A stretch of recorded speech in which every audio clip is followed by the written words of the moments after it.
direction est large et plusieurs personnes prennent cette direction. C'est pas vrai. Et le chemin qui mène vers la vie Oui. est étroit.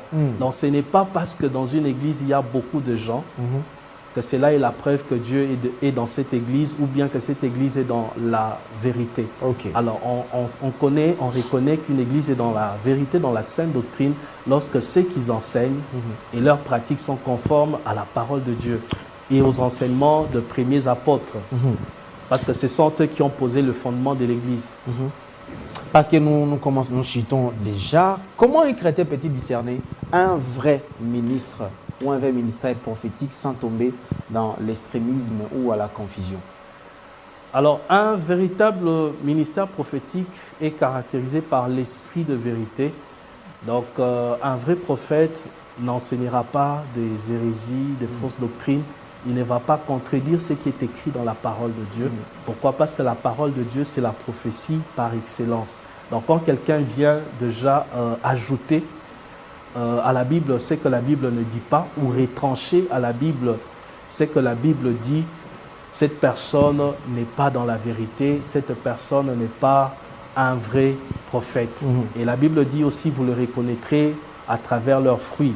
Donc le fruit, c'est les caractères de la personne, son comportement, mais aussi c'est ce que son ministère produit. Quel type de chrétien son ministère produit. Donc c'est un peu ça.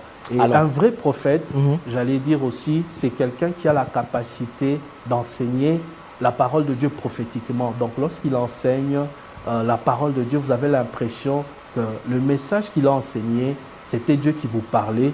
Et c'est aussi quelqu'un qui explique les prophéties bibliques correctement.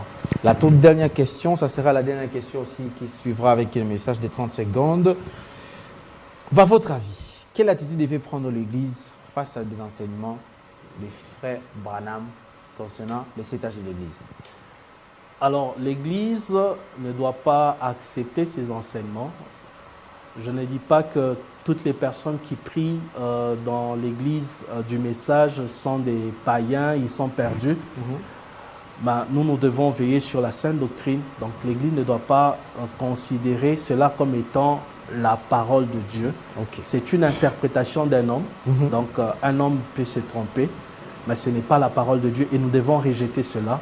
Nous devons rester, nous focaliser sur ce que la Bible dit au lieu de suivre ce que quelqu'un dit. Et généralement, dans les églises de message, les brochures du frère Branham ont plus d'importance que la Bible. Il y a des gens qui connaissent plus des citations des brochures.